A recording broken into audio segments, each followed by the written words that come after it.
নমস্কার, আমার ইউটিউব চ্যানেলে সবাইকে স্বাগত। আজকে আবারও একটি নতুন ভিডিও নিয়ে হাজির হলাম শিক্ষার্থীদের জন্য। আশা করি শিক্ষার্থী তথা সবার ভিডিওটি ভালো লাগবে। আমার ইউটিউব চ্যানেলে আগে সংস্কৃত ব্যাকরণের কিছু প্রশ্ন উত্তর পর্ব 1, 2, 3 এইগুলো আপলোড করা রয়েছে। শিক্ষার্থীরা দেখতে চাইলে দেখে নেবে তোমরা। আজকে সংস্কৃত ব্যাকরণের কিছু প্রশ্ন উত্তর পর্ব 4 আলোচনা করছি। প্রাতিপদিক বা নাম কাকে বলে? অর্থবিশিষ্ট শব্দকে প্রাতিপদিক বলে, আবার বিভক্তিহীন শব্দকে প্রাতিপদিক বা নাম বলে। সুবন্ত প্রকরণ কাকে বলে?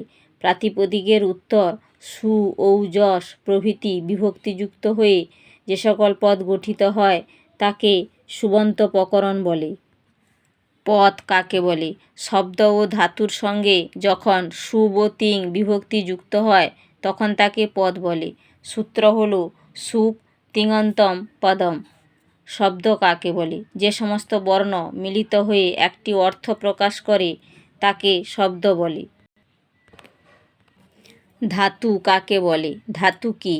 ক্রিয়াবাচক ভূ প্রভৃতিকে ধাতু বলে। সূত্র হল ভূবাদয় ধাতবঃ। ক্রিয়ার মূল বা প্রকৃতির নাম হল ধাতু। ক্রিয়াপদ বা তিঙন্তপদ কাকে বলে? ধাতুর পর তি, তস, অন্তি অর্থাৎ তিং বিভক্তি যোগ করা হয়, আর এই তিং বিভক্তি যুক্ত ধাতুকে ক্রিয়াপদ বা তিঙন্তপদ বলে। বিভক্তি কাকে বলে? বিভক্তি কয় প্রকার? যার দ্বারা প্রাতিপদিকের সংখ্যা ও কারকের বোধ জন্মায় তাকে বিভক্তি বলে। সূত্র হল সংখ্যা কারকাদি বোধয়িত্রী বিভক্তি। বিভক্তি দুই প্রকার, 1 শব্দ বিভক্তি, 2 ধাতু বিভক্তি। শব্দ বিভক্তি বা সুবিভক্তি কাকে বলে? কয় প্রকার? বিশেষ্য, বিশেষণ, সর্বনাম শব্দের সঙ্গে যেসব বিভক্তি যুক্ত হয় তাকে সুবিভক্তি বা শব্দ বিভক্তি বলে। সুবিভক্তি 7 প্রকার। প্রথমা, দ্বিতীয়া, তৃতীয়া, চতুর্থী, পঞ্চমী, ষষ্ঠী, সপ্তমী। সুবিভক্তি রূপ কয়টি? সুবিভক্তি রূপ মোট 21টি। সুবিভক্তির আকৃতি লেখো। বিভক্তি একবচন, দ্বিবচন, বহুবচন। প্রথমা সু বন্ধনীর মধ্যে বিসর্গ ঔ, যশ অ বিসর্গ বন্ধনীর মধ্যে। দ্বিতীয়া অম, ঔঠ বন্ধনীর মধ্যে ঔ, সস বন্ধনীর মধ্যে অ বিসর্গ। তৃতীয়া টা বন্ধনীর মধ্যে আ, ভ্যাম, ভিস বন্ধনীর মধ্যে ভি বিসর্গ। চতুর্থী এ বন্ধনীর মধ্যে এ, ভ্যাম, ভস বন্ধনীর মধ্যে ভ বিসর্গ। পঞ্চমী অসি বন্ধনীর মধ্যে অ বিসর্গ, ভ্যাম, ভস বন্ধনীর মধ্যে ভ বিসর্গ। ষষ্ঠী ওঁস বন্ধনীর মধ্যে অ বিসর্গ, ঔস বন্ধনীর মধ্যে ও বিসর্গ, আম।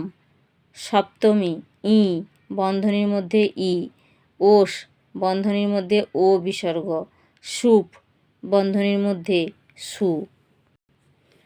সুবিভক্তি কথার অর্থ কী? সুবিভক্তি কথার অর্থ হল সবকটি বিভক্তি। শব্দরূপ কাকে বলে? শব্দের সঙ্গে বিভক্তি ও বচন যুক্ত হলে শব্দের রূপের যে পরিবর্তন হয় তাকে শব্দরূপ বলে। শব্দরূপকে কয় ভাগে ভাগ করা যায় ও কী কী? শব্দরূপকে দুভাগে ভাগ করা যায়। 1 অজন্ত স্বরান্ত, 2 হলন্ত ব্যঞ্জনান্ত। স্বরান্ত বা অজন্ত শব্দ কাকে বলে? উদাহরণ দাও।